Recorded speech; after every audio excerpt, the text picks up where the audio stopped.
long time ago, in a galaxy far, far away. The Baka treehouse isn't the only wood on Kazuk, as an old Wookiee lives his creepy fantasies. Princess Leia is impaired at an unknown location. Everyone, even the evil Empire, enjoys rock and roll. And a self-reflective cartoon? All this and more as Watchbots presents the Star Wars Holiday Special, Episode 2, A Fap and Some Moans.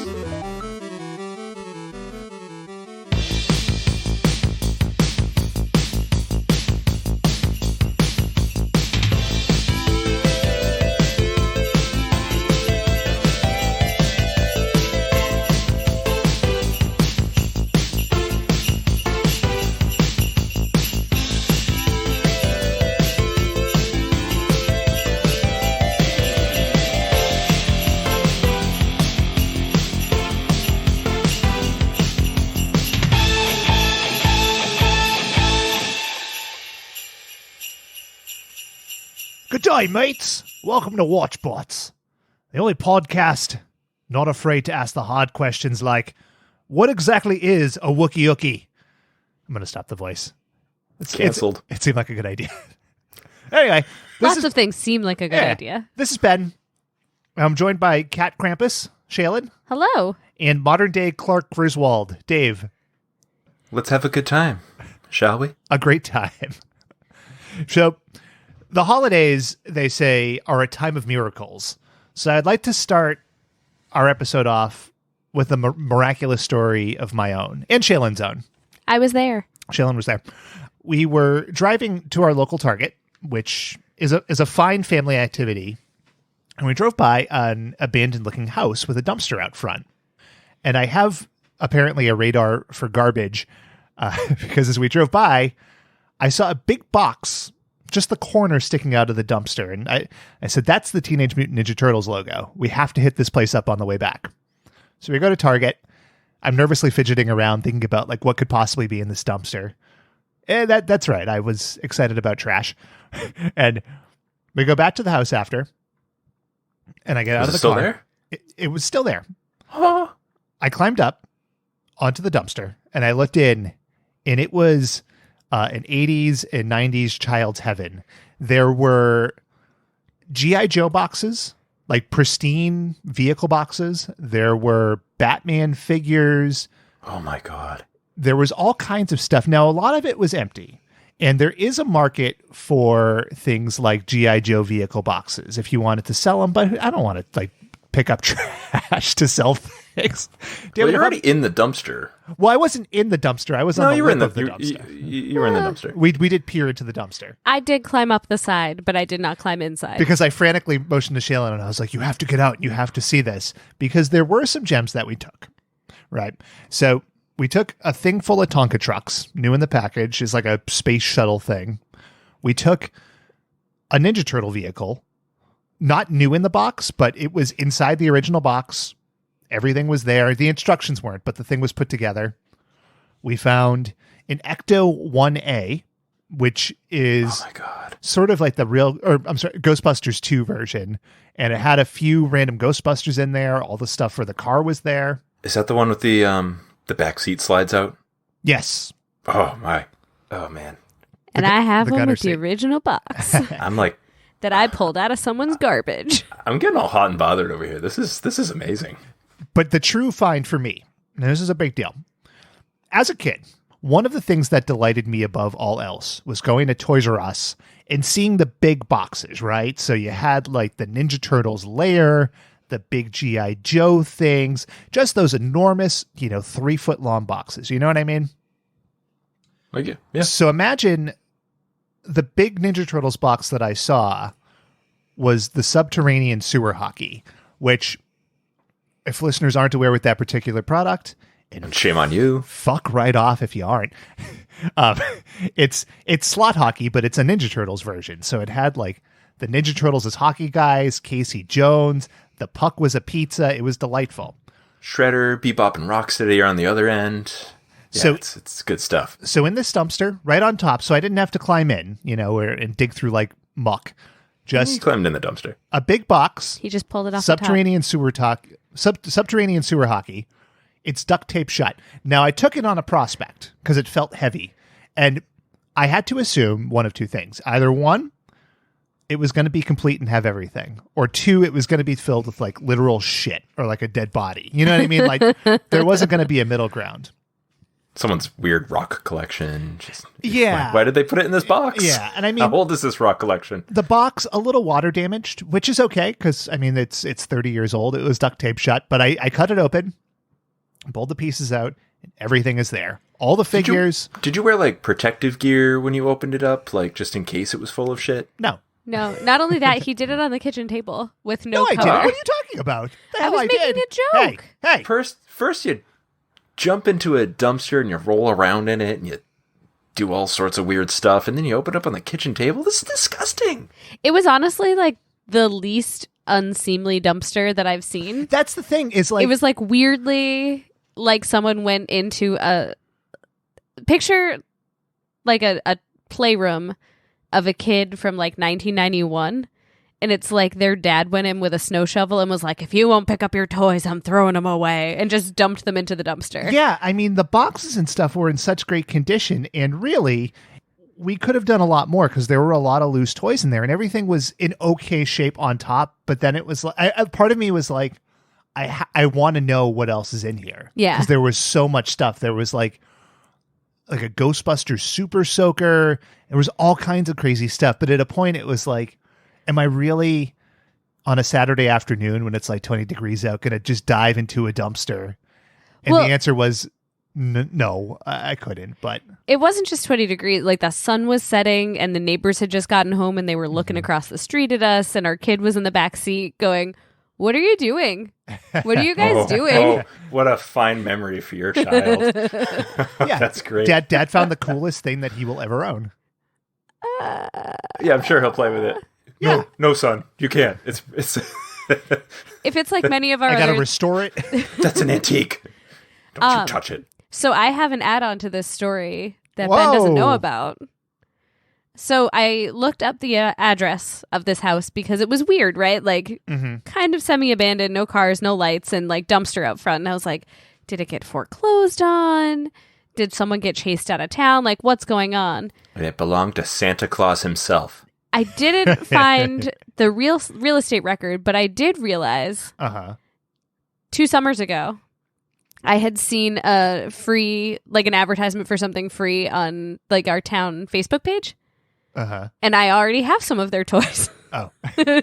So I was waiting for a big reveal, and that was not it. So I'm gonna let you take that again, and you could say that it was Jimmy Hasbro's house. And No. take it. I'm not going to lie. I just think It it's was- funny that like the stuff that It was they, Timothy Playmates. well, the family deemed certain toys worthy of like posting on the internet to get their neighbors to come like take stuff away. Sure. But then they gave up at a certain point, just put it all in the dumpster.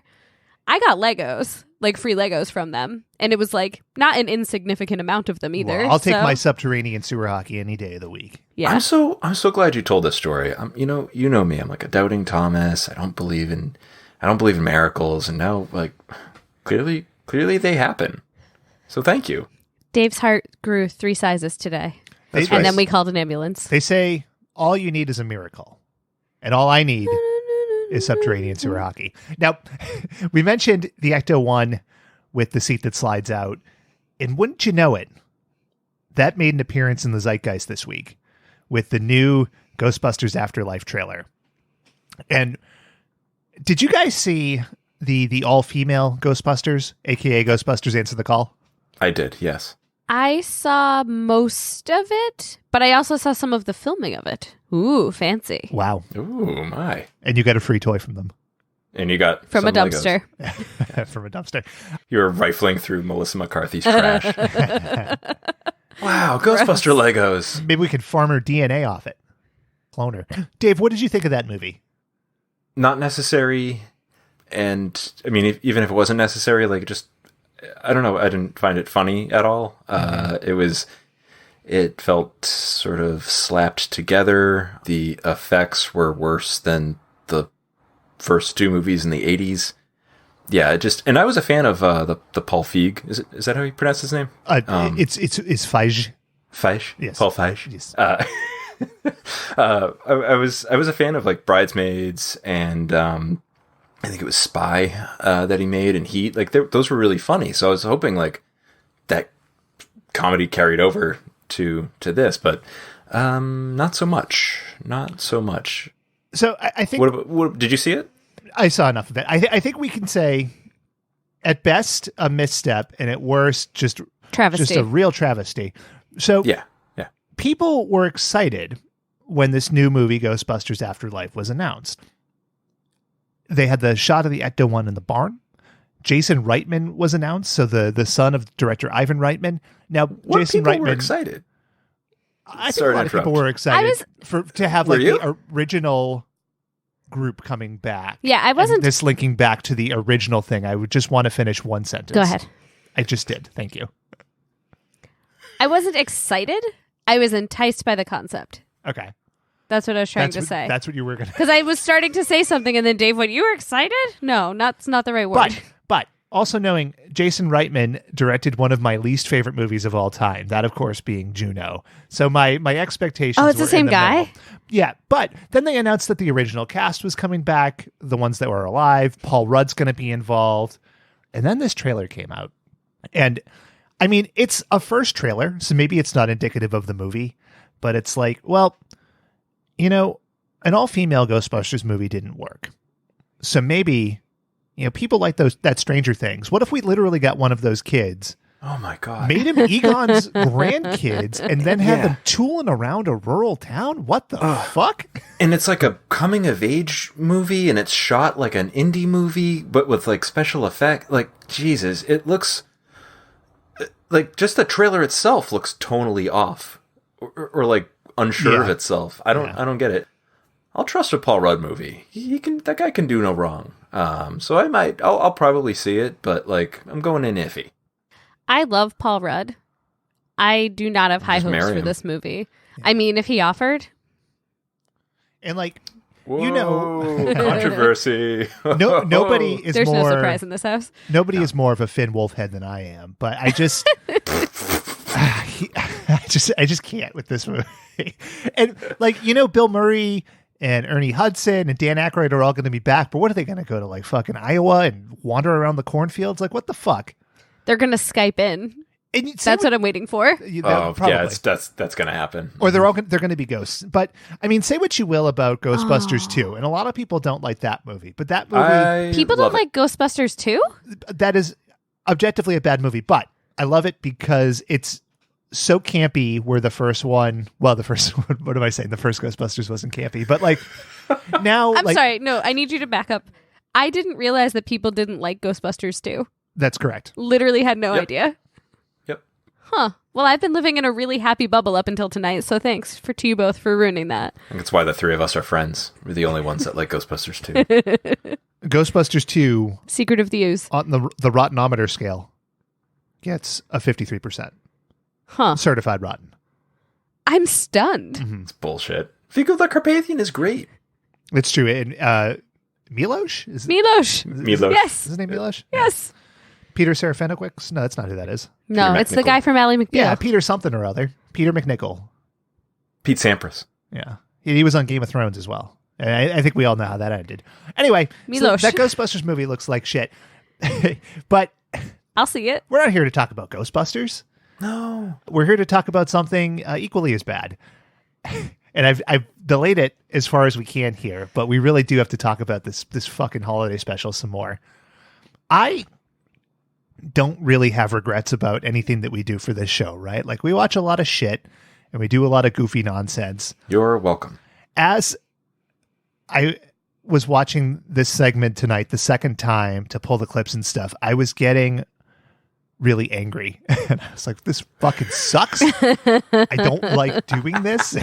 And like, I don't ever mind doing the stuff, but like just watching what this 29 minutes was twice in the span of like a day, it killed me. And I love Star Wars. Like, this is brutal stuff. I would argue, I mean, it has Han Solo, and Leia and C-3PO, etc. I would argue that this is not Star Wars. This is, I don't know what to call it. It's just. I have some thoughts. I'm at a loss. But don't conflate it with the other Star Wars movies, Ben. No, I know it was canon, but don't allow that to taint your view. Mm-hmm. Happy Life Day. Happy Life Day. Happy Life Day. Listeners, if you ever wanted to know the answer to like how do Wookiees self-pleasure, well, you're about to find out. And I think that's the key thing. So we got to dive into this. It is still November 17th, 1978. We'll do a little contextual feeling here. Ooh, what were we seeing? It's contextual feeling. We talked top movies last week, so we're going to move on to top TV here. Highly rated shows during the 78-79 season. Star Wars Holiday Special, not among them. We had what? We had Laverne and Shirley right up at the top. Hassan Pfeffer Incorporated. A show I know I've watched. I only know that they went to the army in a cartoon. I don't remember one thing about Laverne and Shirley. They sang Schlemiel, Schlemazel, and they dated Lenny and Squiggy, but they didn't really like Lenny and Squiggy, Sure. except when they really did. Sure. Lenny and Squiggy, the precursor to Bulk and Skull from Power Rangers, as I recall. Yes. Yeah. Yes. It's actually the shared universe. But the connection is that Penny Marshall directed the Star Wars Holiday Special, I believe. That's very true. Yes, very true. Number 2, Three's Company. All right. Which is a show I thought was on in the 80s, but apparently I was wrong. He was just on for a long time. Your laugh-a-day 70s shows. Did they get really old by the end of that run? Is that what you're insinuating? Yep. Suzanne Summers looking a little less perky. Well, her shirts got less and less high. They went from less... like belly shirts to like tunics. Mm-hmm. Ritter's balls just hanging down lower. Oh, Ritter's balls got rest less in and peace. less high. You know what they said about Suzanne Summers' shirts at the beginning? They're so high above belly. Look at nipples. Anyway. Her sweet tummy. Number 3, a show that I do remember vividly. That is Mork and Mindy. Yes. Best known for Jonathan Winter's star-making turn as a baby man. He was their son, or Mork's son, Mork's dad. What? Yeah, hold on. Was he Mindy's kid too? Because that'd be pretty fucked up. No, he was from Ork. Okay, so he was out of wedlock. He might have been. I don't remember how he was connected now. Damn it. A show that I watched a lot of and I can remember none of, except for like vague impressions. An interesting Mork and Mindy factoid. I'm ready. I didn't research this. This is one I just had in the memory banks. There's an episode of Star Trek that I think I might have talked about on here at one point where Kirk and Spock are beamed down to a planet and they have to fight warlords. So like they have to fight Genghis Khan and they have Abraham Lincoln on their team because he's a peaceful man. Mm-hmm. One of the guys they have to fight is a Klingon wearing a red jumpsuit. And it's always been theorized that red jumpsuit went on to become Robin Williams' Mork jumpsuit. Weird. Mm-hmm. What a fascinating little tidbit. Yeah, I mean... Thank you so much. People don't come here for laughs. They come for the hard information. Yeah. Yeah. When you say it's theorized it's the same, do you mean like a costume designer found it and recycled it? Yeah. Okay. What else would I possibly have I was just confirming that that's exactly what you, like the ball sweat transferred. I really want to follow this thread down to the point here. Like, are you suggesting, Shaylin, are you suggesting that like someone theorized that Mork and Mindy was the same universe as Star Trek? Is that what you were trying to get at? I was confirming that wasn't what Ben was saying because that would be insane. I was just making sure that it was like thrift more than like insanity. I'm going to tell you, this question has made me feel insane. I cannot figure out what the fuck you're getting at. I feel insane now. Yeah, I just you said that, Ben. I was like, oh, they found the costume on the like the studio floor and they just used it for Mork. But Shaylin, your much more layered approach, I think, is a lot better than ours. I don't know if that's true. Nuance. You have to understand, I live like this all the time. I can't make it stop. You poor thing. Such is life. Such is life day. Let's let the insanity spiral continue. So, listeners, to recap episode 1, just a little bit. It's Life Day on Kashyyyk. Han Solo and Chewie are fighting. Luke is horny and covered in steam. And the Bakas are hanging out with Saul Dad. And that's about it. So the last thing that we saw when we signed off last week was Lumpy, Chewie's son, had just been given a gift by Saul Dad. And he ran up to his room, and it might have been an Intellivision or a ColecoVision. We're not sure, but that's where we cut it. So if you want to watch along, listeners, we're at minute 28 to about minute 57. Your copies may vary slightly. But we open up, we're in the living room with Lumpy. Nope, I'm sorry, with Itchy, with Mala, and Saul Dad. And Saul Dad says something immediately that's creepy as fuck. It sets the tone for the next, I don't know, 26 minutes? Yeah. I know what you'd like. He looks at Itchy. Ugh. And Dave, you asked last week what the mind evaporator was. I did, yeah. And we're about to find out. Yeah, I found out. Ugh. We all found out. I feel like I was touched inappropriately watching This is your hashtag MeToo moment. Exactly. And that's not a good thing. I'll tell you, this made me want to touch inappropriately. You know what I'm saying? Gross. So I alluded briefly last week to not loving this special. Like, I have a special place for it in my heart, but also get like very uncomfortable and upset and angry. I think that the 28 minutes we watched are my least favorite 23 minutes of the show. Brutal. Just brutal stuff. The mind evaporator resides in a heretofore unseen part of the living room, right? But it looked like it was just in the middle of their living room, right? Maybe it's just a weird angle. But if you want to picture it, it kind of looks like one of those old-timey salon things where the women would get their hair set. It's a hairdryer. If it was shaped like a black crescent roll. Yes. And again, I'm not entirely sure why it's called the mind evaporator, but you get the sense that something's up. Itchy sits down. Saul Dad's like, I got something you're going to like. And then he says this. Now then, Itchy, I thought you might like this. It's one of those, it's kind of hard to explain. It's a, wow. You know what I mean? And then he follows up and he's like, Happy Life Day. And I do mean Happy Life Day. And Itchy's just sitting there and motioning, and he's just chewing with his weird fucking underbite, and it's uncomfortable. The sound in that clip, it makes it sound like he's like, I don't know, that's a wow. And then it just sounds like Itchy took a shit. Like there's just like this plop, plop, plop, plop, but it's the chewing. So just like even grosser. I need a shower, and we haven't even listened to the clip yet. Oh boy. God. Clips. There's lots of them. Clips. So we cut in, right? And what you see looks very similar to a kaleidoscope effect, right? And it's got this Joe weird... Pesci robbing the house in Home Alone. Yeah. He's got his gold tooth going. You get this music playing under it. This is just a little sample.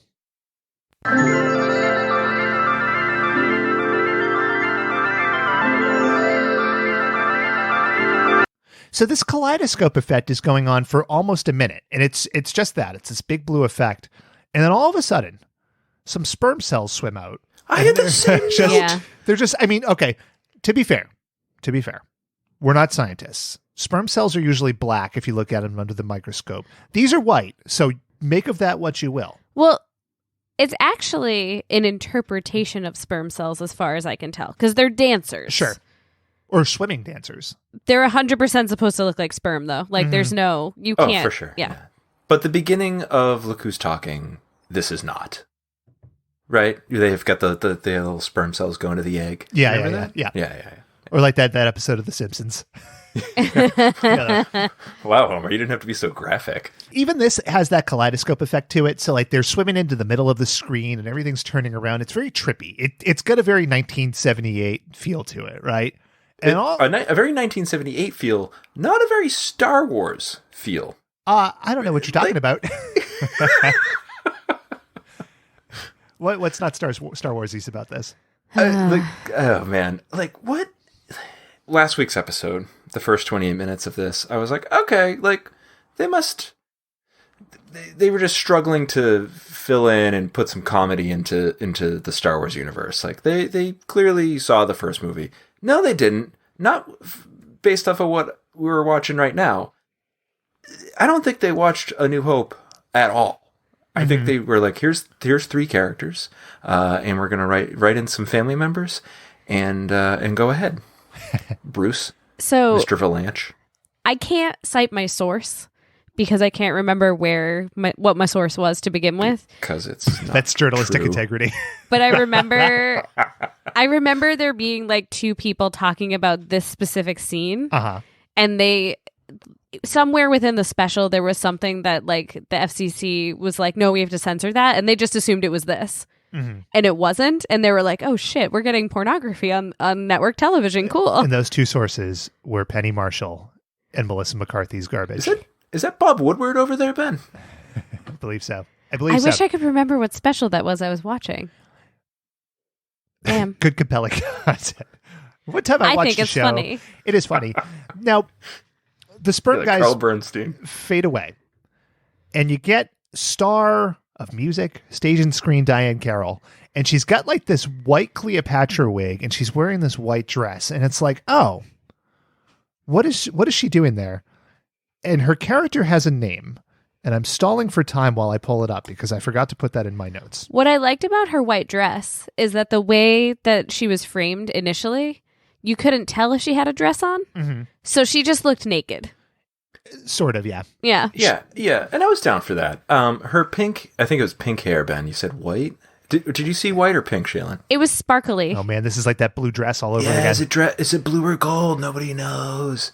I saw pink, and she just looked like she didn't look like a Star Wars alien character. She just looked like a human being with a pink wig. It just No. What? I would argue that on Naboo you get to see people with dumb things like this on their heads. This is prequel reaching back the other way. Not my Star Wars. The character's name is Mermea. Now, Diane Carroll, you assume that she's going to sing a song, and she is. But we're not really sure what's going on yet. It's a little weird so far. I'm going to play 6 clips back to back to back to back to back to back. Because if there was ever any doubt as to what is going on here, these 6 clips will make it very, very clear. Do you want us to stay quiet, or do you want us to react as you play these clips? Do you want me to just go on mute and take care of business? Like, what do you? Well, I will say, what are you expecting? If you do that last one, don't tell us. I think we're going to go. Let's play them straight through because I want to talk about this whole scene. But I will warn our listeners: if you're prone to ASMR, if you like that husky whispered in your ears, if it gives you that little tickle, you may want to skip ahead like 2 minutes here. Number Trigger 1. warning. It's sexy. I am here. My voice is for you alone. I am found in your eyes only. I exist for you. I am in your mind as you create me. Oh, number 2. Oh, yes. Number 2. Oh, yes. Number 2. Oh, yes. Kazook. Number 3. Oh, we are excited, aren't we? Well, just relax. Just relax. Yes. Number 4. We can have a good time, can't we? Oh, God. Number 5. I find you adorable. I'll tell you a secret. I find you adorable. I find you adorable. I find you adorable. So I do have one more clip. What I will say is that clip, God, this is a disgusting story. It's like,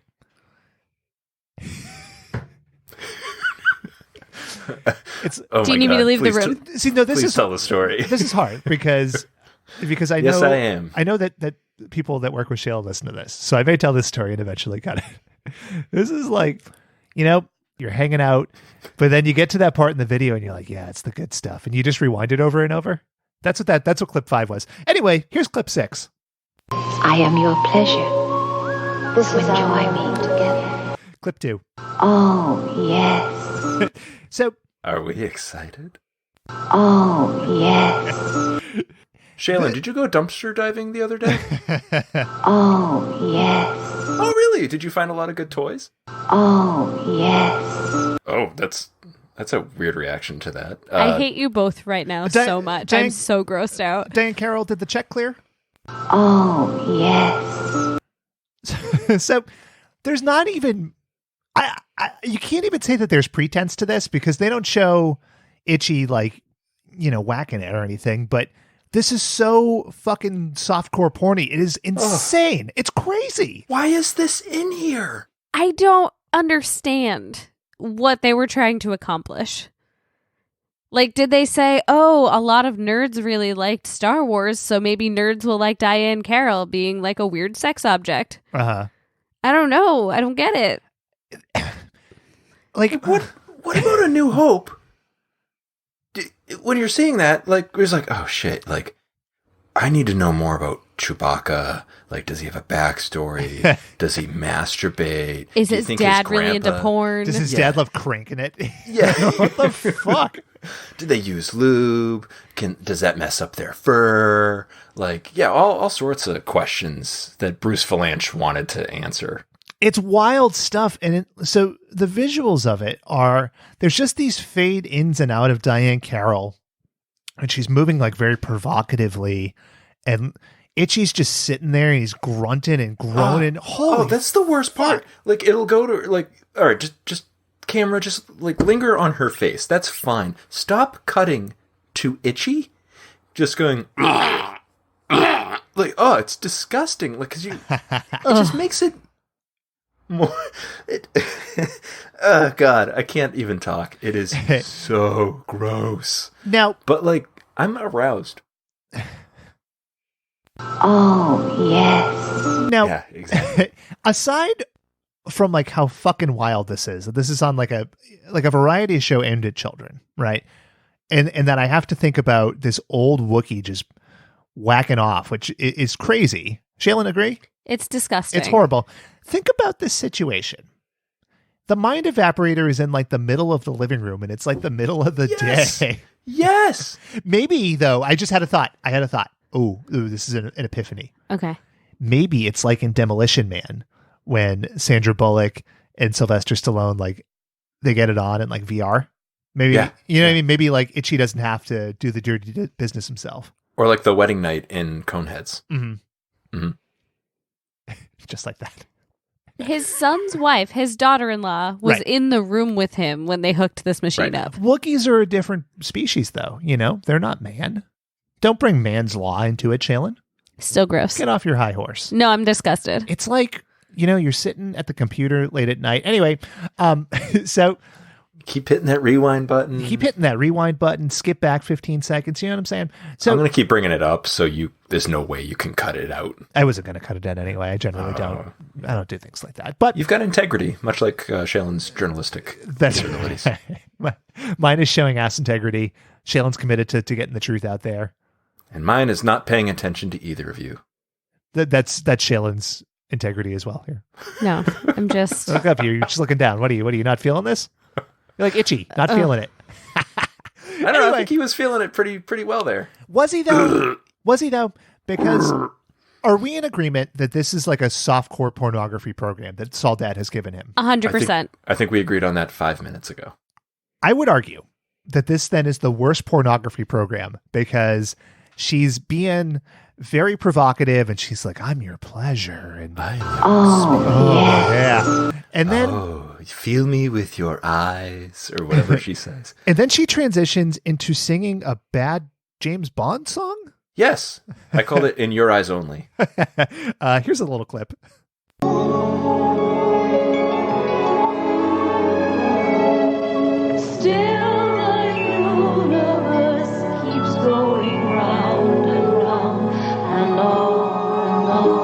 Take your life, I wrote in my notes here, on and on and on and on and on and on and on. And I thought that our thing was broken for a second. No, because this sets a scene for musical performances on this show, right? You think the song's going to be over because it starts to fade out. Diane Carroll's doing weird dancing, and you're like, oh, that must be it. And the shot cuts to Itchy, and then it just cuts back to Diane Carroll, and the song goes on for another 40 seconds. Yes. It was like, well, we couldn't get Shirley Bassey, so why not get Diane Carroll? Sure. Who I don't know. I had no idea who that was. Did you guys know who she is? Like, aside from being Murmia or whatever her name I knew is? her more than Shirley Bassey. Yeah. Shirley Bassey's done 3 Bond songs. Oh, okay. Yeah. Come on. Hashtag Shirley Big Mouth Bassey. Hashtag, oh yeah. Shirley the singing Bassey. That's right. Yeah. So this whole segment. Kendall would have got that. Well, Kendall's not here. Fuck. Yeah, that's right. Here's the thing. This segment, I timed it. From the time that we first enter the mind evaporator with Itchy to the time that we leave.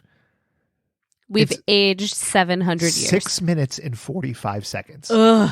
The in song. 40 years. 40 years off my life, more like. The song is 3 minutes and 45 seconds. So you spend 3 minutes getting titillated, and then the other 3.5 minutes, it's a song. So like Itchy got blue balls. If Wookiees have balls, I guess I don't know. But see, again, now I have to think about like a Wookiee's anatomy. This is fucked up. But like, fucked up. Like, I don't want to know.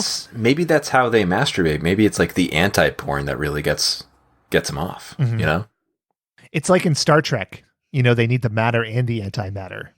It's like that time when they made the Star Wars special and they just wanted me to be uncomfortable, and they succeeded in making me uncomfortable. Hashtag Wook erotic. The kind of porn that I like to watch is like, it's like naughty nurses, and the guy goes in, he's like, I need a checkup, and the nurse is all like sexy and stuff, and then she just gives him a flu shot and he leaves. So the song mercifully ends. They cut back to Itchy. He's smoking a cigarette. He's like, his fur's all matted. It's disgusting. Covered in his own. It's so gross. His own something. His own Wookiee Okies. So they're on for like a half second, and then you see. Hold on. Well, what do you see next? I have made the connection. You may speak now if you wish. Mala, it's so good to see you. Happy Life Day. You see Leia and C-3PO, and Leia is in her classic A New Hope gear. So she's got the hair buns, she's in her white robe, C-3PO's there. This scene was depressing. Yes. For so many reasons. For so many reasons. Not just the Life Day reference. Leia gets up immediately after that line, and she's like stumbling around. It is, oh man, it's a bummer. Yep. It's very sad. On the continuum, like in terms of order, this is between A New Hope and Empire, right? Yeah. Correct. So at what point after A New Hope were Luke and Leia able to become such close personal friends with Chewbacca on a planet that is so patrolled by the Empire? You know, you blow up the Death Star together. You share a few beers. You get what you need to know. I could see her talking to Chewbacca and being like, oh, happy Life Day, friend who I've actually interacted with before. Instead, she calls his house to talk to his wife. Like, I didn't text Dave's wife until they had been dating for like 2 years. In a special where you have to deal with Wookiee masturbation and where the Jefferson Starship is involved, this is the point where you're drawing your line in the sand. I'm repressing all of the things and focusing on the problems that I can maybe find answers to. I'm just surprised that the 28-minute mark is where the show fell off the rails, because it had no rails to begin with, so I don't know how that happened. To your point, Jalen, like, even like it within the Star Wars universe continuity, it makes no sense. It makes no sense from why. Why did they do this? It's bananas. It's strange. So to your point, Shailen, I don't know. Like they went camping. They went camping on Endor. So weird. Glamping in Kashyyyk. That's right. Kazook. Well, listeners, we want to hear from you. If you have any theories, hashtag Wookiee Family Matters with Leia. Now, it's Leia, but this is like pre-softened Leia, right? Because in the first movie, she's uppity. She's got an attitude. She's irascible. She's British. That's also only true. Sometimes. This continues here. Not necessarily the British part. She says it may be a happy life day for you, but personally, she's seen happier ones. I don't want to tire up the channels. So Mala's upset I love. that Chewie's not there, and she's like, "Fuck it, get off the channel." You All call right. them. Go back one step. No. I don't want to tie the channels. Never mind. No. What about like they're calling to be like happy life day, new friend, and the new friend is like, maybe it's happy for you. This is sucky. Like, how do you respond to that? I am on Team Leia here. So you would be like, "Oh, I'm sorry to hear that." I think I probably would, but I would still be like, why was that? So you're not Like- Team Leia. I'm team everyone in the scene sucks, including 3PO. So not 3PO an 's ounce of empathy for Mala, Shaylin. No empathy for anyone. Salty. Yes. A salty cat, Krampus. Speaking of salty, was Itchy finished by this point, or was he still going? Maybe it's Doesn't concurrent. matter. Yeah, maybe that's why Mala didn't see him go into town. Do you think Yeah. that's why she's so upset? Well, she's not upset. Oh, Maybe you're no. having a good life day, but my father-in-law is jacking off in the other room right now, in the middle of the wanna take- living room. I want to take my life. Oh boy. So Mala, you think she's upset, right? But then, like, Leia insults her, and then Mala has this big smile. Hold on, let's listen to the insult. Mala, are you alone? Like, the implication here is that Mala. So she knows that Chewie is gone. So it's like Mala's a fucking idiot, and then Mala, like, again, should be offended. She should be upset that her husband's not there, but instead, boy, you know, when Episode 7 came out, you're like, oh boy, you got Rey, and you got Finn, you got Poe, and they're gonna get to meet Han Solo. You know, it's the new meeting the old. This was the first instance of that when Princess Leia met Soldad. And when Mala, Yeah, just as big. what a Art dream. Carney's like, it's true. All of it. Life day. Everything. Mala pulls Soldad into the shot, and she's just grinning ear to ear. And then Carrie Fisher and Soldad, they're chatting, and my God, it's terrible. It's horrible. It's horrible. There's a part where she's questioning who Soldat is. And he introduces himself as like I'm a rebel spy and blah, blah, blah, blah, blah. I'm a supporter of the cause. And she just goes, good. Like, she just fucking accepts it. Yeah. It's maddening. Like, oh, all right. You think that Bear Gut's going to get into a stormtrooper outfit? I don't think so. Why not? Why? Did his shirt get more open? Not possible. Well, I mean, from like the last 28 minutes to this? Like, Not possible. oh, man. I stand by it. So much Carney. There's a lot of Carney, and in a way, there's a lot of Carney because, like, I believe that he is sympathetic to the rebels, that he calls himself a spy, as we will see in a little bit here. He's like the worst spy ever. Yes. He's a fucking moron. He's bad my at God. it. But the point is, Leia is satisfied that Mala is with this fat, bubbling idiot, and she hangs up. And now we go to the Millennium Falcon. And even though this special has kind of shown you, even when you see things that are cool, you can't treat them for the cool things that they are. I still have that reaction. You know, you see the Millennium Falcon on screen and you're like, oh man, there's that ship. It's pretty cool.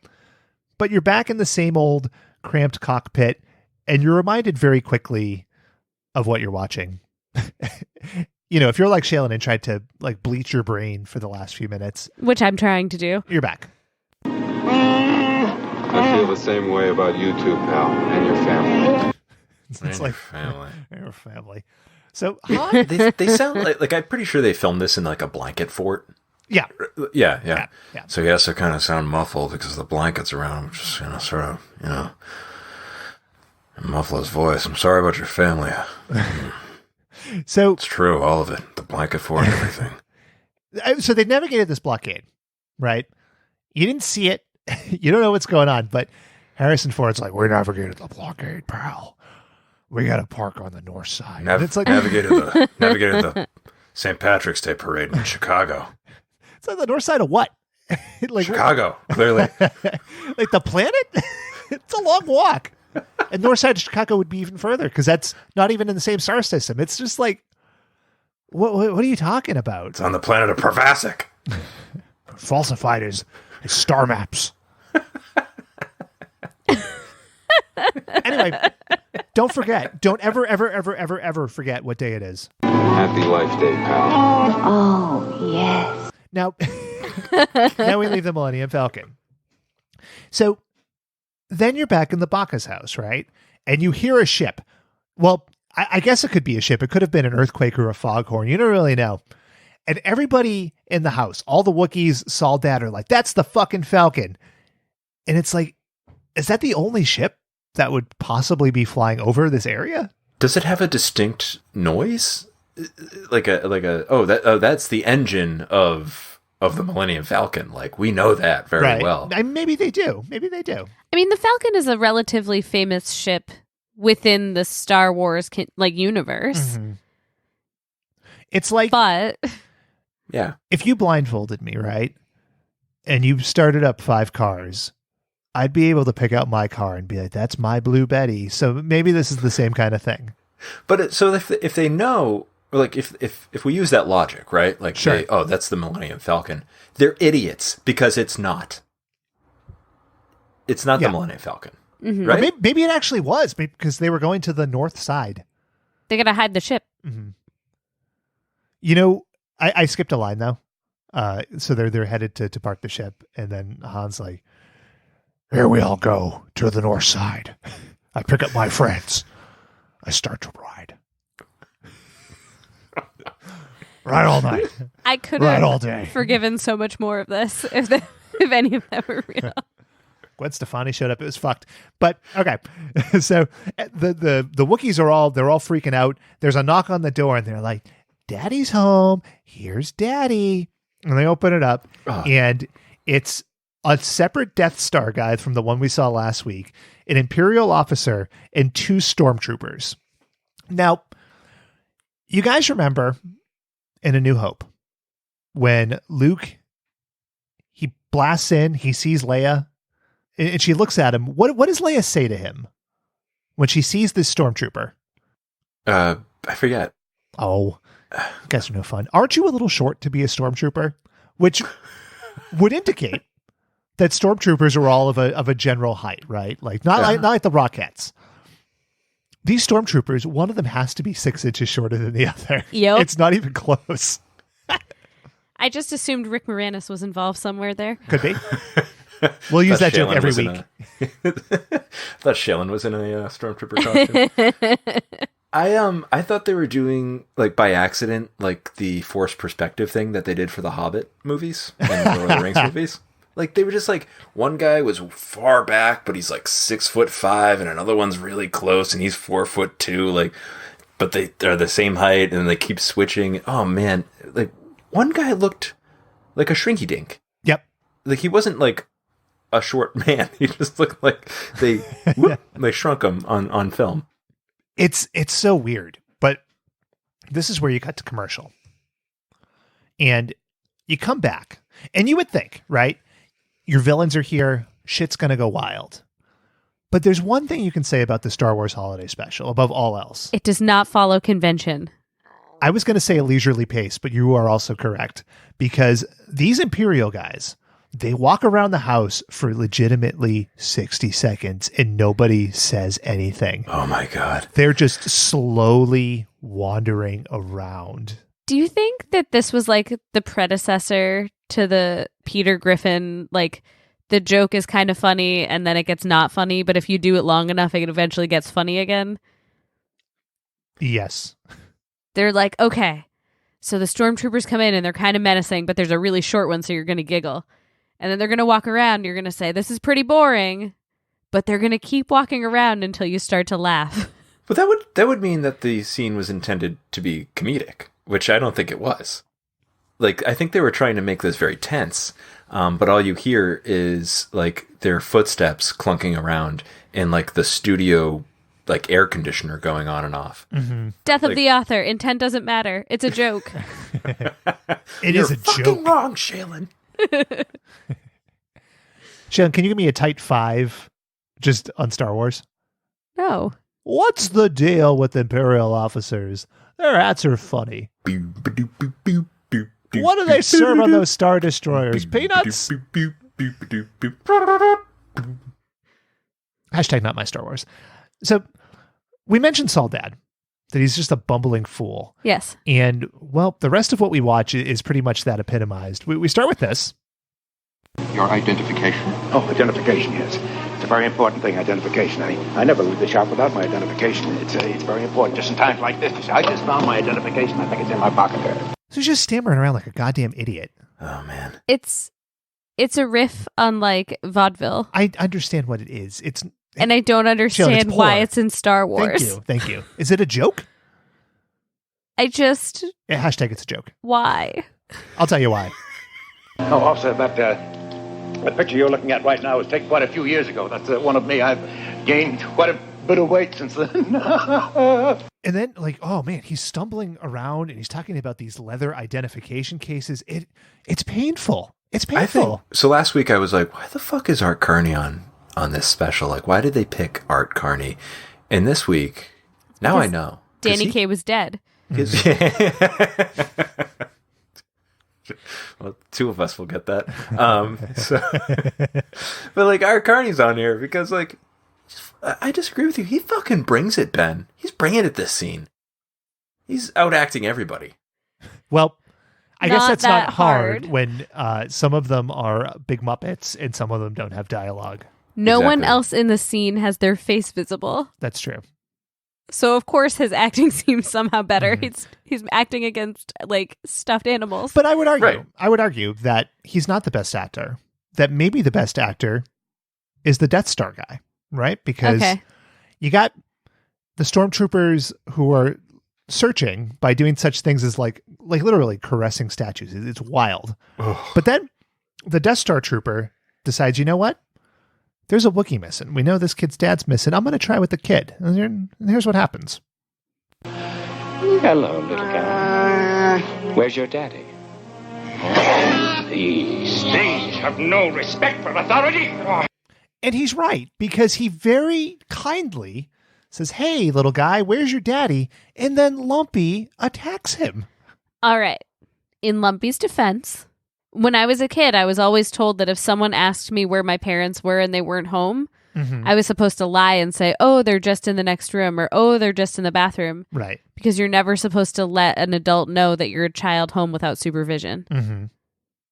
So, Lumpy did the right thing here. Stranger danger. So, trying to maul the cop. Yes. And I'm not saying the mall cop. Paul Blart would have improved this film, or this special. It's not a film. Did you ever see the horror knockoff of Paul Blart Mall Cop? Yes. It's great. Paul Blart Mall Cop. Chill, what were you talking about?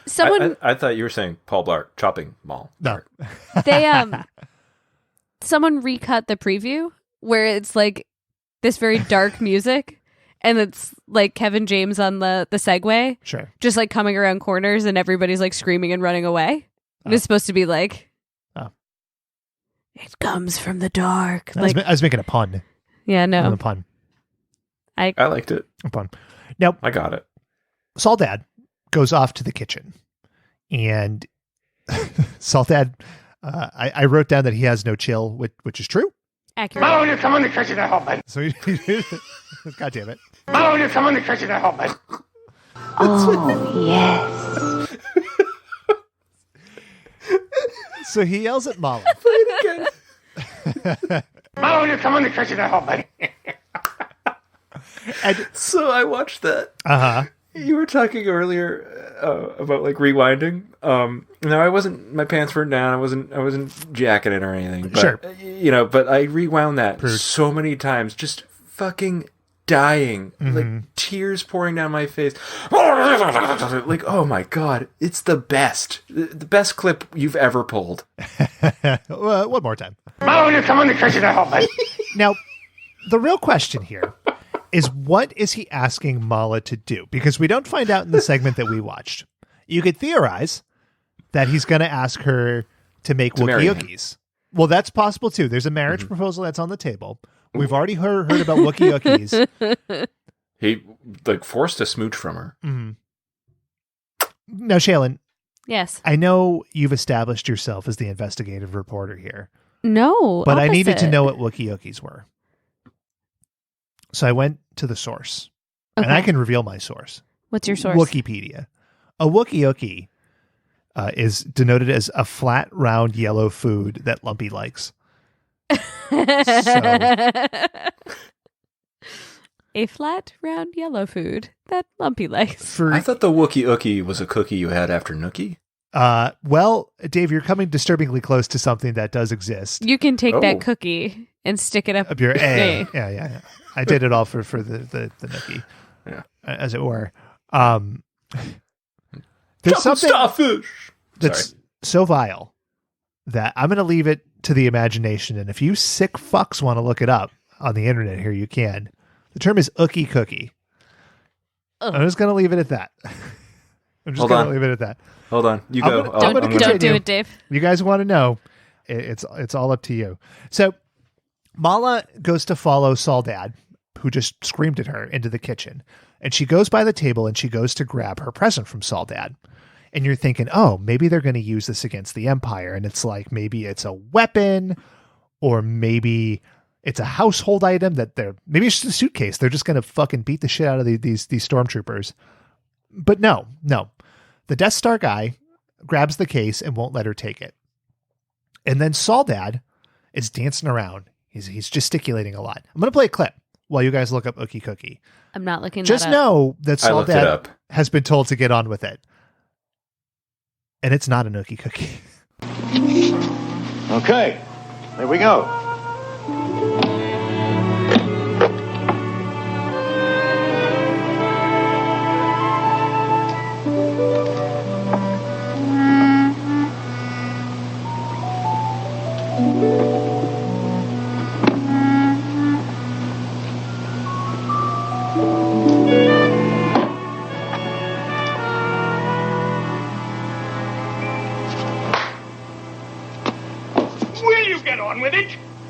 Okay. From the original time that Soledad is told to get on with it, it takes 35 seconds for him to get on with it. It's bad. What I appreciated with this particular clip is the reminder that they opted for sitcom music over anything resembling John Williams. Yeah, that would have made this much better. Or any music that would have provided tension, which I think the scene... There's supposed to be tension here. No, hashtag it's a joke. But what's in this case? Expert reporter. Jill, would you say you're a cub reporter or a crack reporter? I'm just a person who occasionally remembers things. And a person who occasionally yawns into the mic. I did that on purpose to make you mad because you won't drop the Smooth thing. move, Scoops. Now, what's in that suitcase is the Jefferson Starship. So you can infer out of this that Soledad has given this to Mala because Mala likes to rock the fuck out, right? But what we get here, it's not Mala rocking out. We get the Death Star guy rocking out. And we move into the suitcase, and the first thing you see is it's like a Dire Straits video, right? There's a lot of neon lights and stuff going on. And the first thing you see is a profile in like neon lights of the singer of the Jefferson Starship, and it looks like he's holding a fat dick. Like this guy's about to slob some knob. I just reported, folks. Like I'm not adding context to it. It looks like a big fat dick. Yeah. So the Jefferson Starship starts to play a song. It's horrible. It's so bad. At least with the Diane Carroll song, you could think of better James Bond songs. With the Starship song, what you get is this.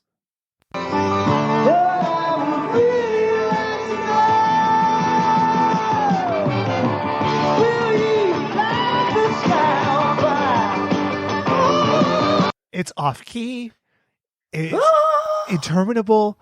And it sounds like you're like someone's dad doing karaoke at your local dive bar. Like it's exactly what it sounds like. Like, what is this song? I've never heard it. Like it might sound vaguely like a song, but he's just sort of like drunk screaming into the mic. Yeah. So I have two things to say about this song. Okay. First, the audio quality also is terrible. Mm-hmm. And I think it's the penis microphone. Possible. Yeah. It's tough singing into a dick. You know, they say it's made for use, not for glamour. Yeah. Right? Yeah. Substance, not show. So my second observation is that Jefferson Starship. Right. Grower, not a shower. They were not a cool band. So Jefferson Airplane people liked, right? Hold on. No, just kidding. And then Starship is a band that you might hear on the radio now and not immediately change the channel. Sure. Right? The Jefferson Starship, and I have confirmed this with multiple sources from more than one generation, just confused people. What is this? Why does this exist? I don't want to listen to this. Jefferson Starship or this song? Jefferson Starship, and when I brought up this particular song, I literally saw two people recoil. So I felt validated in my own reaction, which was just to like roll my eyes and be angry and heavy sigh at Ben. Why are we watching this? I think that you're being a little harsh. There are two things that redeem this scene. Are there? From time to time, the camera cuts away from the Jefferson Starship, and you get like an over-the-shoulder shot. And the Death Star guy is just tapping his finger along. Oh, man, he's digging it. So even the Empire loves to rock. Now, that's cool.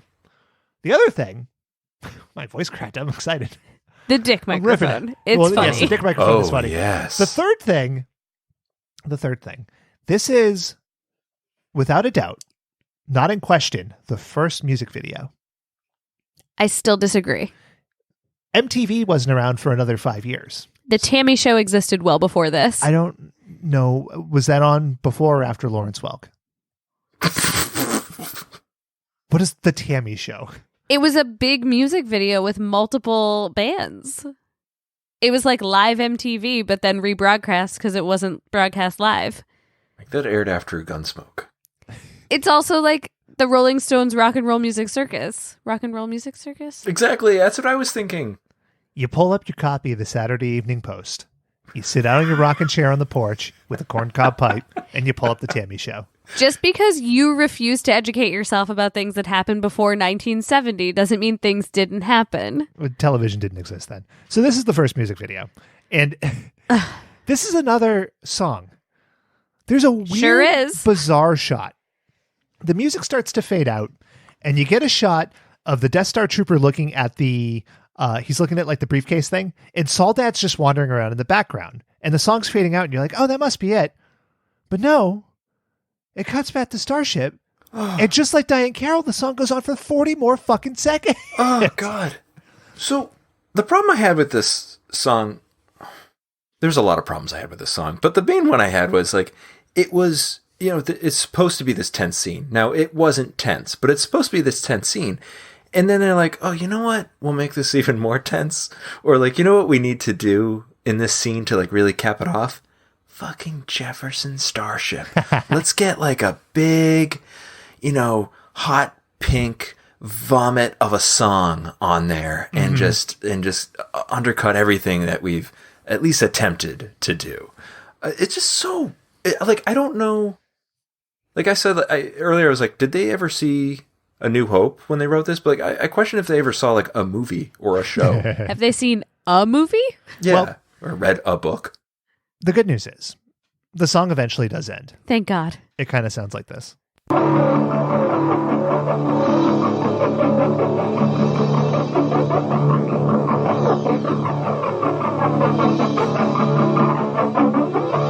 And it goes on and on like that for another 15 seconds. I It's like me well trying to placed. start my lawnmower. Now, this song, I timed the segment out. 5 minutes and 12 seconds from the start of the song to the end of the song. It just goes on and on. Hot pink penis mics. Immediately after this, Soldad leaves. So I don't know what his plan was. I don't know what he was planning to do with Mala or what the point of having Jefferson Starship come out was, because he gets kicked out and he is gone. Soldad has left the premises. So now we're left with the Bakas and the troopers. And the lead Imperial trooper says something like truly bizarre. Finish the search of this house. We have other areas to cover today. You take the upper area. I'm obsessed with the way that sci-fi writers get away. Like they try to get around words, right? So he couldn't say, we have other houses to search. You take the upper floor. It has to be, we have other areas. It sounds Take the upper area. dirty. It does sound dirty. I'd like to tell you a story. Okay. Please do. When I was in high school, I was in the band, which made it so that I could not take the anatomy class that many of my friends took. You couldn't take the upper area. So one day, Yes. I was helping my friend study for her quiz for anatomy. Mm-hmm. And this is so good. It was two friends. It wasn't just because Okay. So there's three of you. There are three of us. studying. So Okay. I'm just guessing at random because I'm not in the class. I don't actually know anatomy for humans. And my friend looks at my other friend and goes, "This is this is your area," and just like waved her hand. Pelvic bone. That was the Sure, yeah. pelvic. It's an important one. Your area. Mm-hmm. I am your pleasure. That story took a weird turn. Yeah. Shaylin, did it get like kind of steamy? Oh, yes. Oh my. Maybe we'll I cut was in the that out. band. I left before that happened. Oh, yes. I am your pleasure. Now, To enjoy being together. oh my goodness.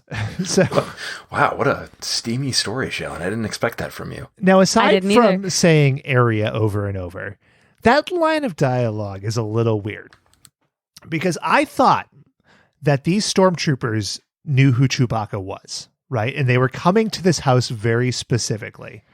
But this officer very clearly says we have other areas to search. So they don't know who Chewbacca is or they don't give a fuck. They're just looking for your daddy. Anybody. Like they just want to make sure that everybody's there. You know what I mean? They could have just like bought another Wookiee and had him hang out at the house for an hour and they would have been fine. They could have done the thing where they tuck some things underneath a blanket. Oh, Dad's sleeping. Dad's taking a nap. Yeah. Yeah, it's the Chewbacca's day off. Oh, I'm sorry I can't come to the phone right now. So even though it's clear that the Empire is not looking for anything in particular, the stormtrooper starts to go to the upper area. Right, Shaylin? The area. That's right. And Lumpy freaks out. Lumpy jumps in front of him, starts to hump the guy's leg.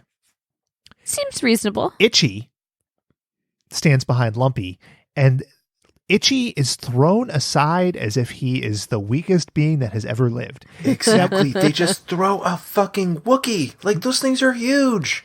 To be fair, he's old. He is old, and Fragile.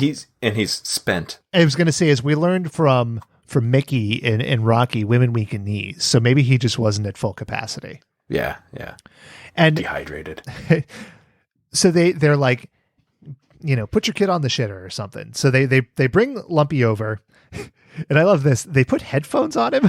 Like of all the things in the world, they just had headphones, and it's a cartoon, which is nominally what this show is about. So we can finally connect things back. So now we're entering into the cartoon. Now, this cartoon, which the title of it is The Faithful Wookiee, which I really enjoy. Funny. The Faithful Wookiee. I think you can find a faithful Wookiee in your upper area. Mm-hmm. Yeah. Only if you're in the Mind Evaporator. So this is really widely regarded as the sole kind of shining light from this entire special. The cartoon was produced by the Canadian company Nelvana, who would become well known later for being involved with Inspector Gadget and a bunch of other cartoons. But I think this particular cartoon, and we'll get into it, it has a really interesting look to it. Everybody's features obviously exaggerated because it's animated, but it has that it looks high quality in a way that something like Star Trek, the cartoon, does not. Yeah. And it's only helped because these are the real actors doing the voices. Right. Yeah. It also looks high quality compared to what we've just seen in the previous 55 minutes. Yeah. Cardboard starship that is supposed to be the Millennium Falcon, drunk Princess Leia, and a bunch of Muppets that are poorly constructed. Yeah. So we're going to the cartoon, and immediately I get confused. We are awaiting the return of Captain Han Solo and his first mate Chewbacca, who are long overdue on a delicate mission to acquire the mystical talisman. So wait a minute. Why is Rod Serling in Star Wars? That's a valid question. And also, Lumpy is watching a cartoon about his father and Han Solo's adventures. Like, That's correct. Who produced this? Are they celebrities? Yes. Maybe. Yeah. And like, so that And the Empire is so stupid they don't realize they're in Chewbacca's house. Yeah, and like this would have to be like a contraband cartoon. Right. Yeah, exactly. Yeah. This is a Rebel produced cartoon. Yeah. Huh. And so they just have like We're adding layers. It's they've fucking got these rebels. wild. They've got these rebels, and like, oh, you're a pilot, and you'll be a ground trooper, and you're a spy. You're an animator. We need cartoons. Yeah. Alternatively, they recruited a bunch of people, and they got to the last dude, and he's like, I know how to draw. I can do this. I can draw Luke Skywalker if you want me to. So Han and Chewie are on a mission, right? And they're on a mission to get a talisman, which, like, Delightful. boy, that's not really a Star Warsy type thing. And then we cut to a hangar, and you got Luke and Leia, and C-3PO is there, R2-D2's there. Also, Dr. Robotnik from Sonic the Hedgehog appears to be on the Rebel team. And C-3PO says something really funny that I laughed out loud. The talisman. It makes things invisible, I think. It's like, so they're going to get this mystical, powerful talisman. And he's like, I don't know, it makes things invisible, maybe? Yeah, sure. Yeah, that's it. Yeah. I've never felt more connected to a cartoon character ever than when C-3PO is like, it does this, I guess, which is basically how I live my life, where I'm like, I guess we add this thing to make the recipe work. Yeah. C-3PO, another a droid that doesn't check his sources, just like you. It's true. Oh, boy. Yeah. You gonna take that, Scoops? Shots fired. My integrity's not unimpeachable. Come on, Bernstein. Oh, yes. So the Millennium Falcon, it comes by wherever the fuck they are. It's not answering. They see a transmission of Chewbacca, and Han Solo is hanging upside down in the background like he's Michael Keaton and Batman getting a few Z's. Yep. And so Luke decides, all right, I got to go after him. I got to get him back. And then another weird thing happens.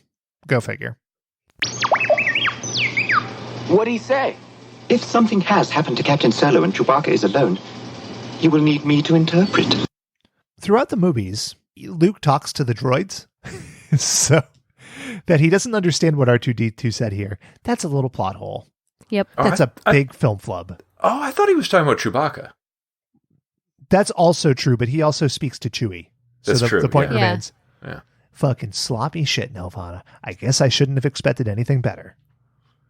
Anyway, so Luke takes a Y-Wing out, and he's got C-3PO, and he's got R2-D2 with him. And we see the Millennium Falcon, and it crashes into a bowl of tomato soup. Luke also crashes into a bowl of tomato soup.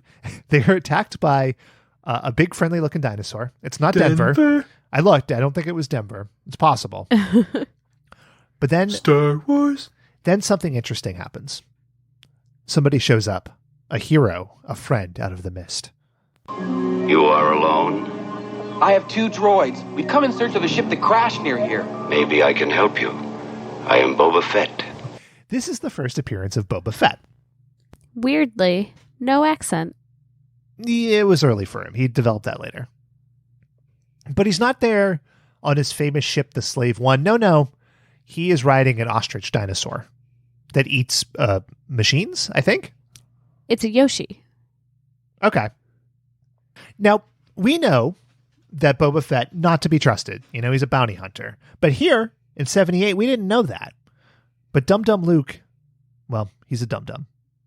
Don't you think it might be imprudent to trust him so quickly, sir? He's our only chance.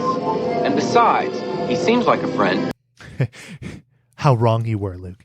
So, the rebels are morons. Leia just accepts that Soldad is a friend. Right. Yes. And Luke does the same thing here with Boba. Right. It's very, very frustrating. It's very funny, too. So they follow Boba Fett to the Millennium Falcon. And I will be honest with you guys. I watched this cartoon a couple of times. I was so lost with what happened next. I'm going to play the clip, and then I'm going to talk through it as I saw it. Maybe I'm missing it, but here's the clip. There's a lot happening.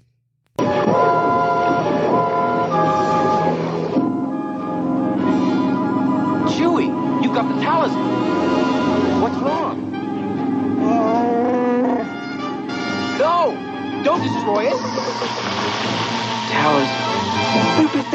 No, he's a friend. Don't hurt him. So they get to the Falcon, and Chewie's holding like this metal rod, and he looks tired. And then Luke's like, Chewie, what are you doing? And then Luke collapses. I thought it was Boba Fett shooting him, but then Boba Fett comes up from behind and shoots Chewbacca with a rope. So they all fell asleep, I think. I think. Just Luke fell asleep. But wasn't Chewie sleepy too? He was sleepy, but I don't think he fell asleep. Okay. Because he goes and helps. Well, yeah, because he hucked the talisman out the window. Yeah. So why did he should have just done that when they were in space? Why did Luke fall asleep?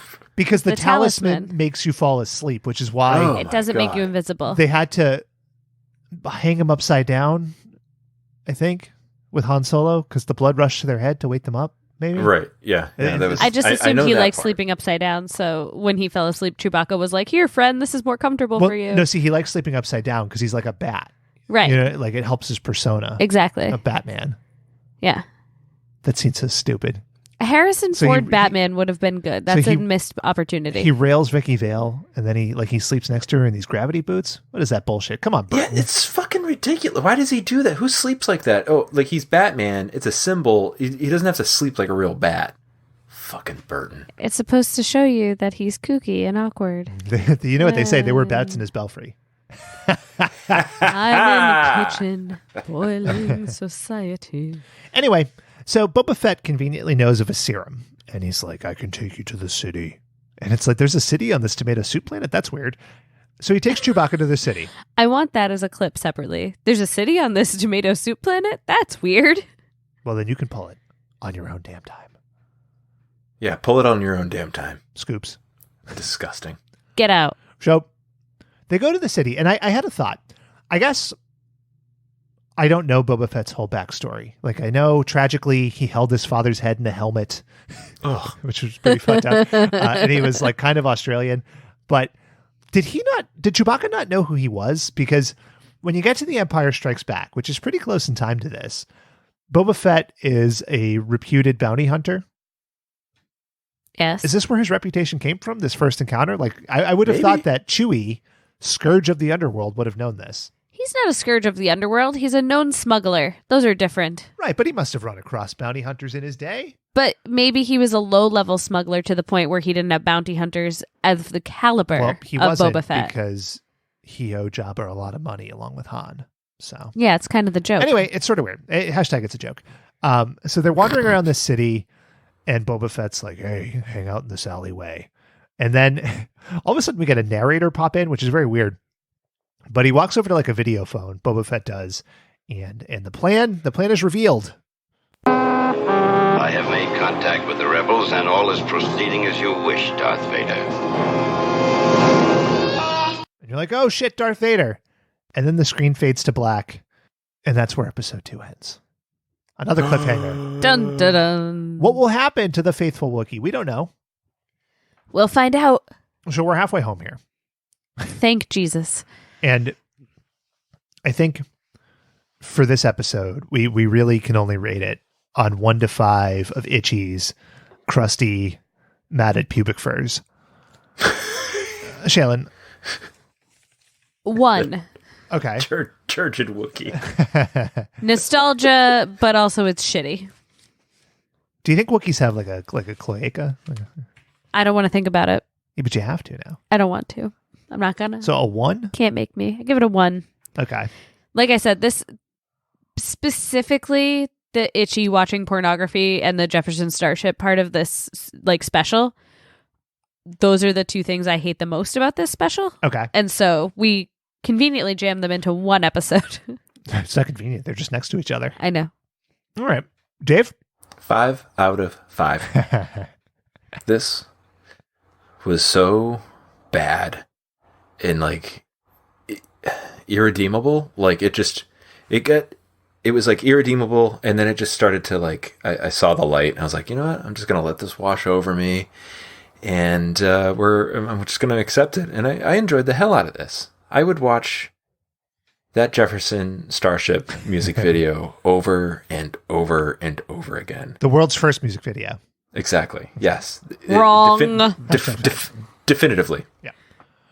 So for me, as I said, I got legitimately like stressed out watching this twice, and I really didn't enjoy it. But talking through it, if you haven't seen this, folks, you really owe it to yourself to watch this. Like, you have to put it in the context of Star Wars because that's what it is. But even if this was just like random sci-fi show, just this old furry bastard cranking off in the middle of a living room with his daughter-in-law and Art Carney and Jefferson Starship holding a big dick.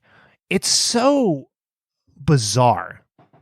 So I was going to give it a 0, but I'm going to give it a 1. And that 1 is for this and this alone. Mad Art Carney is worth a star all on his own. And you know what? I'm bumping it up to 2. Oh, yes. Because say what you will about Diane Carroll and what she did here. I would say haunting and unforgettable. Now, Shaylin. Ben. You're responsible for a game here. I am. And I hope it's about Itchy and his proclivities. Please be All right. It's called kaleidoscope porn based. It's called Itchy Business. Itchy Business. Make your move. No.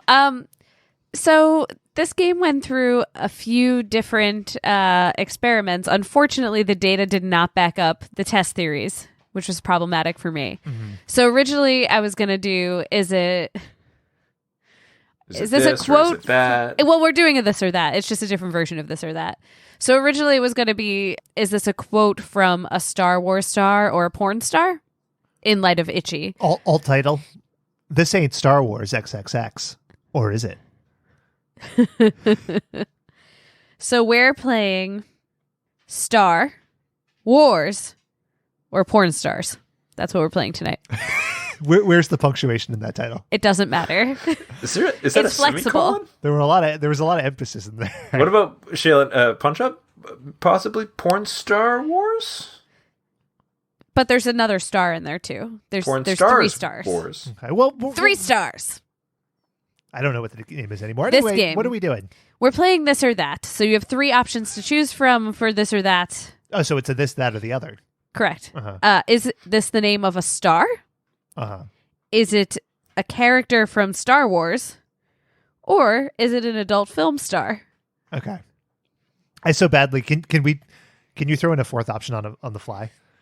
Like, is it a war? Is it a shape? The star. So like the War of 1812. Korean. I actually started looking up battles. Okay. But then all of those were very clearly not a star, a character from Star Wars, or a porn star name, so it just didn't fit. All right. I don't know. I've seen the Cold War porn. But none of the battles listed in the good. Cold War porn are sounding like any of these other things. This ain't Moscow XXX. Who would like to go first? I do. Ben would like to go first. So your choices are, is it the name of a star, a Star Wars character, or a porn star? Mm-hmm. Ben? Yes. Manu Pluton. That's a Star Wars character. You are wrong. Oh, yes. It's 1 for me. That is a pornography star from the 2000s. Really? A man. What was the name? Manu Pluton. What are some of his roles? I didn't write all of the rules down, Ben. You have to understand how much of the research that I did on my phone Well, on folks, trains. if you want to look it up, go to the Internet Adult Database. That's IADB, and you'll find all your answers. Anyway. All right, Dave. Are you ready? Born ready. Savage Oppress. Oh, I know this one. That is a star? Oh, Wrong. it's Darth Maul's brother. What? Yeah, Savage Opress. Savage Opress. He was Shaylin didn't get the pronunciation right, but that's fine. I'm not being pedantic. Oh, I want you to know that I'm probably going to pronounce every single one of these wrong. All of them. That ruins the integrity of the game. You ruined the porn star's name. It was you Pluton. Can I just, for a quick aside, tell you how funny it was? No, we don't do quick asides on this reading show. all of the porn star names that are like the very obvious ones. Like Dark Tunnel. Do you know There was an assistant coach on the Boston Celtics for a while whose name was Dick Harder, and it makes me laugh now. It's always made me laugh. He was a defensive wizard.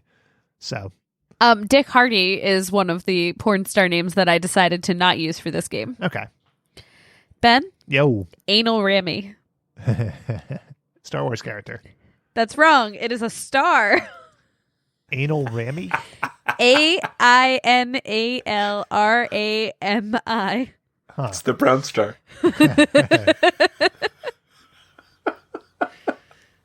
It just forced its way onto another star. Right in the backside of it. All right. Dave, are you ready? Exploding Nova. Rush Clovis. Oh, Jesus. Porn star. Wrong. No, it's a Star Wars character. Who? I want to say that he was a Mandalorian. Oh, he was Darth Maul's cousin. There are a lot of characters in Star Wars Clone Wars, which I realize would give Ben an advantage, so Yeah, I'm trying to be careful. Yeah, Jesus. Ben. Dexter Jetster, Star Wars character. The diamond Hello, owner. Dax. Zuckus. Zuckus? Porn star. Suck ass. Star Wars character. Porn star. Wrong. I feel really validated that I was expecting you guys to answer the way that you're answering. Good, I'm glad you feel validated. Dave. Listeners, do you feel validated?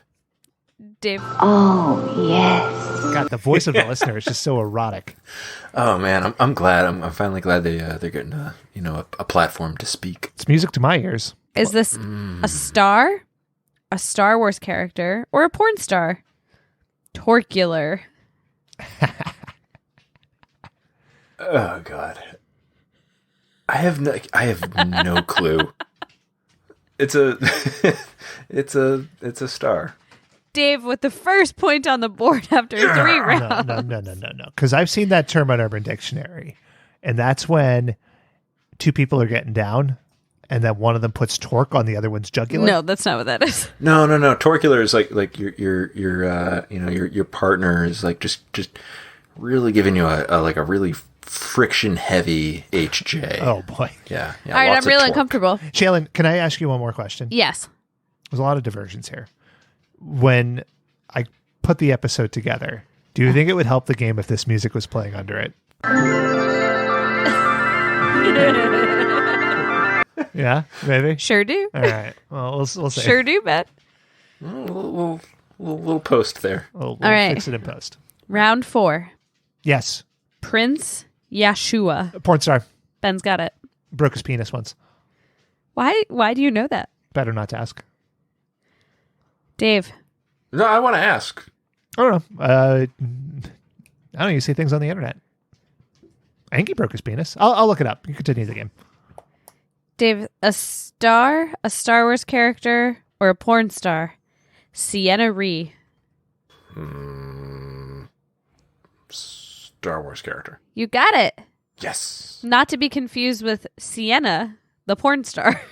I was gonna say. I think I've seen that name. You have in spelled slightly one of the differently. videos that Ben watches, because I would never watch that stuff. Right, exactly. Yeah. So speaking of that, Prince Yeshua did break his penis, and he was looking for $32,000 to help his medical bills. Broke it on a shoot. So, Like a GoFundMe? something like that. All right. Y'all are doing terribly. Sure. We're on round 5. There are 3 points on the board. 2 of them are mine. What does that mean? That means there were several rounds where neither of you were right. Oh, I thought you were saying that there were like 3 points up for grabs. No. Okay. You have earned collectively 3 points in 10 turns. Who's winning? Dave is winning. What's the score? Nobody. 1-2. All right, Ben. Yeah. Is this a star? A Star Wars character? Or a porn star? Vietnam? Baton Katos. Star Wars. Wrong. It is. It's Star Wars. It's a star. No. He was in Rogue Squadron with Luke. He was beating ketos. That's not what I said. Yeah. That's a different... That's different than what I said. I think it was a porn star. It was Baton. Well, that was what I was hoping that you guys were going to go for when I wrote it down. He was Kato Kalin in the O.J. Simpson send up. No. Excuse me, Master Baton, the pizza delivery person is here. Master Baton is indeed a porn star name that I omitted from the game. All right. Did you ever see that O.J. Simpson one? No. It was like they spoofed it in that Nicolas Cage movie, 9mm. No. 8mm, whatever. Fuck. 9mm. Super 8. JJ did it. Anyway. Dave. Tamaki Katori. Porn star. Yes. Oh, yes. Ben. Yo. Lockderd. Star. No. Yes. Star Wars. No. Yes. Dave. Yes. Deneb Algeji. Say that one again. Say it again. Deneb Algedi. You sound like Princess Leia in that scene we played. That is a star. All right, Ben. Dave is now wiping the floor with you. Wow. We are 4-1. My manhood is gone. All right. In the super bonus round, I am going to tell you both a name of a character. Uh-huh. I'm going to tell you where it's from, which thing it is, Uh-huh. and you have to tell me where the character appeared. Wait, what? I'm going to give you a Star Wars. I'm going to give you a Star Wars character name. Are you doing this on purpose? I swear, you're saying things to make me insane. What are we doing? This is the bonus round. Right. I'm going to tell you the name of a Star Wars character. Uh-huh. Okay. You have to, whoever shouts it first Okay. has to tell me where they appeared. All right. So we need a buzz-in noise. Yeah. You need a buzz-in noise. Ben, what's yours? All right. I'm gonna sound this one out. You ready? Marlowe, you come on the kitchen to help me. All right. Dave. I've got an easy one. Okay. Oh, yes. Ready? Yes. For 5 points, Uh-huh. which will automatically win the game for one of you. Ula. Marlowe, you come on the kitchen to help me. She was the dancer in Return of the Jedi in the Max Rebo band. Or the singer? She was in Return of the Jedi, regardless. Dave, would you like to contest or to try to steal, or do you think that Ben is right? Would you like to contest? Was this a debate? No, that was my answer, too. Congratulations, Ben. You stole the show, barely. Yeah. Fuck. But I know way more porn stars and Star Wars characters than Ben. Mm-hmm. Well, you're a good guesser with my bad pronunciations. See, it's like... Also, if I had given the Star Wars characters to Ben, he probably would have wiped the floor. Well, no, because I attest to a strategy you see in fantasy football and fantasy baseball. It's the stars and scrubs strategy, right? I just want to hit the home runs. I'm not interested in a good average or doubles. I just want those home runs, baby. That's how you get the big bucks, as it were. So, on to the mailbag. And we have a question this week, which is sort of a weird thing, but here we are. Usually it's a long, rambling statement. With a lot of judgment about us as people. Mm-hmm. Yeah, we don't deserve that. Somebody sent in the manuscript to just a million little pieces, and I was like, I'm not going to read this on the air. Fucking crazy. And it hurt, and it hurt, and it hurt, and it hurt, and it hurt. I drank a cup of coffee, and I could feel my pulse go up, and then I smoked some pot, and I could feel my pulse go down. And it hurt, and it hurt, and it hurt. And that's been the mailbag segment. What's up, jerks? The holidays are known as a time of joy, but also sometimes people are really sad. Duality of man, right? What are some popular holiday specials or movies that you loathe? Soothingly yours, Elves Presley. I've got a couple. Oh boy, hit me with that take. All right. So the Star Wars holiday special. Oh, that is a cop-out at this point. Oh, you can't do that? Because you love it. Off the board. Off Santa the board. Claus the movie. Okay. Terrible. Oh, hold on, wait a minute. No, popular. That's a It's not a special. It says specials or movies. It also says popular, which Santa Claus The the movie is Garfield not. Christmas special makes me cry so much that I have not watched it in 10 years. That? Because it's sad because they talk about the cat that's dead. Yeah. Oh. Yeah. Why? I don't even know why you answered this question. That would have Why upset did you ask the question? When people listen to the show, Shaylin, we could just spout off names of things. Be easy. Because I take a breath in the middle of answering Santa a pause. question. Fine. Dave, what things do people like that you don't like? Go back to Shaylin. Shaylin, you said you had a couple. I don't want to talk anymore. I'm Is mad it at you. the Santa Claus too? That's a popular movie. With David Krumholtz? He was in that. That was the one where Charlie was like in high school. He looked weird. He looked like Finn Wolfhard. And as a Finn Wolfhead, you guys know that I'm into that. But Dave? All right, I'll go. What sucks? Christmas specials that suck. Anything claymation. Well documented here. It terrifies me. Like Santa Claus is coming to town. Yeah, that one's not very good. Horrifying. Like just like the way their like heads move, like just on like it's sort of like lolls on their necks, and they just look like they're about to look up with this murderous look in their face. It's horrifying. I wouldn't wish that movie on anybody. That's terrifying to me. That sucks. I've been watching Frosty the Snowman with my kids. Like, and it's episodically. Like, what does that mean? No, like we have watched it a lot. Okay. This holiday season. Gotcha. My youngest loves it, and it's fine. You know, it's a classic, whatever. But I've got a lot of questions about it. Like, why does the teacher hire an evil magician? How close are they to the North Pole? Why are the kids not wearing like pants? It's a disturbing movie when you like really start to dig into it. Have you guys watched it recently? No. Yes. I don't know. Oh God. So like so many questions around it. I remember thinking that Frosty was weird and that the bad guy was just too mean because he didn't have a lot of motivation. Like he wanted the hat.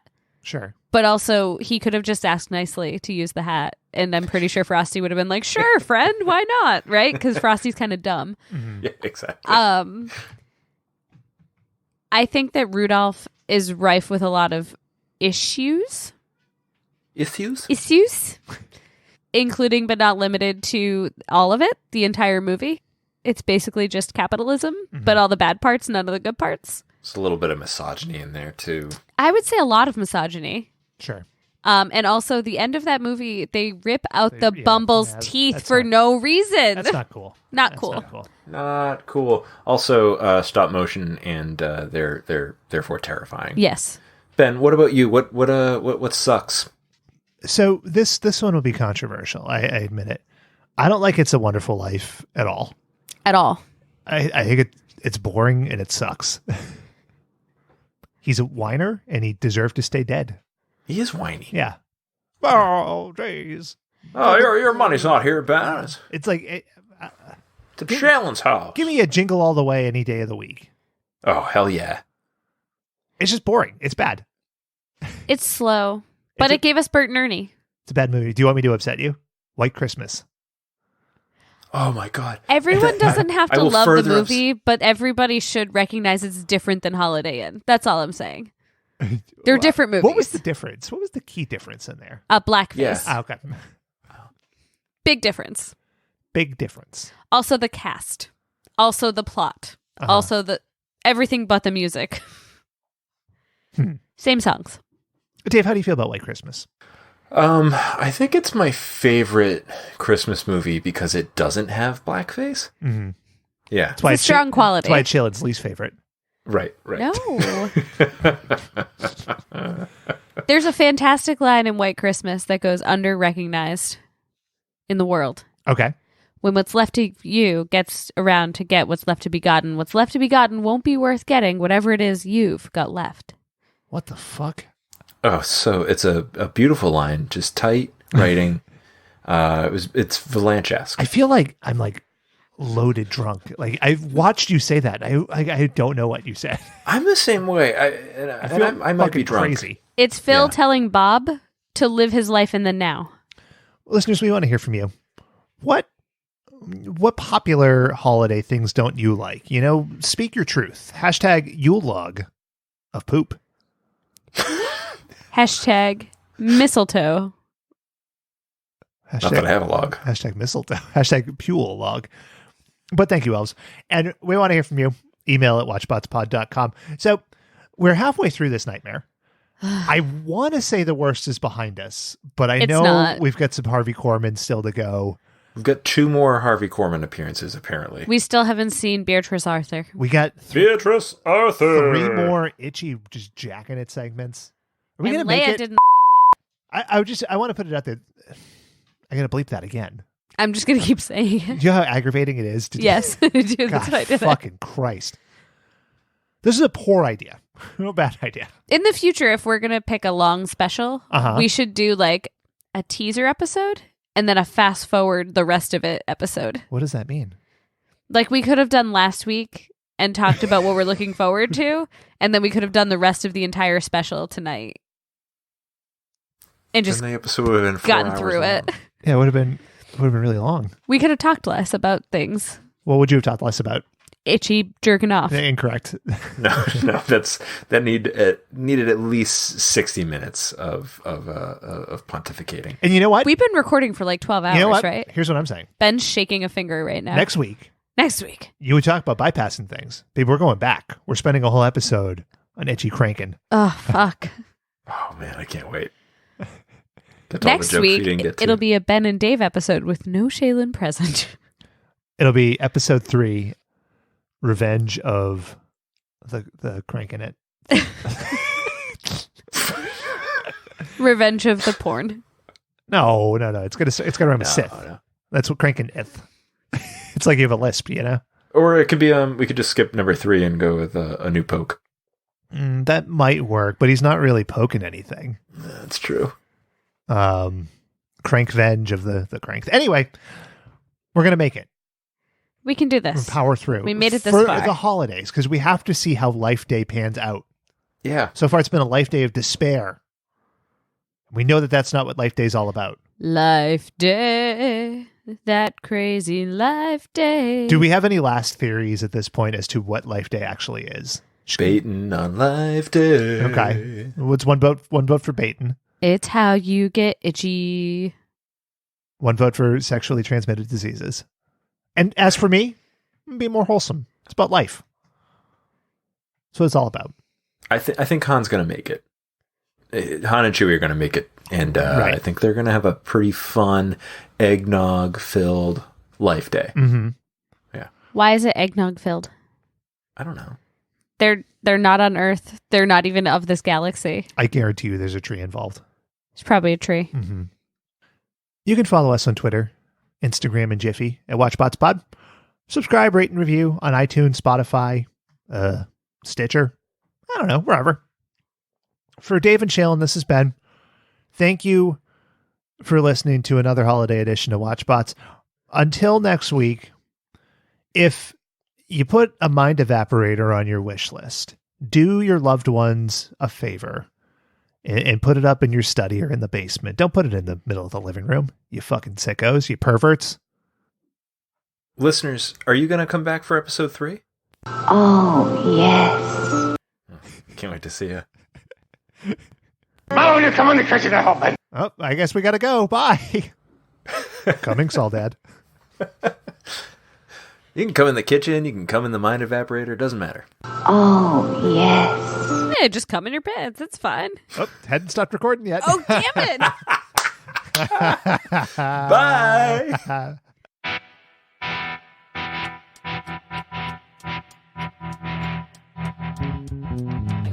You almost got away with it, didn't you? I know all about it. I can prove it. You changed the samples, didn't you? You switched the samples after Lentz died. After Lentz died, you were the only one who had the access. You switched the samples and the pathology reports. You killed Lentz too, huh? You falsified his research so that our DU-90 could be approved and Devlin McGregor could give you Provasic.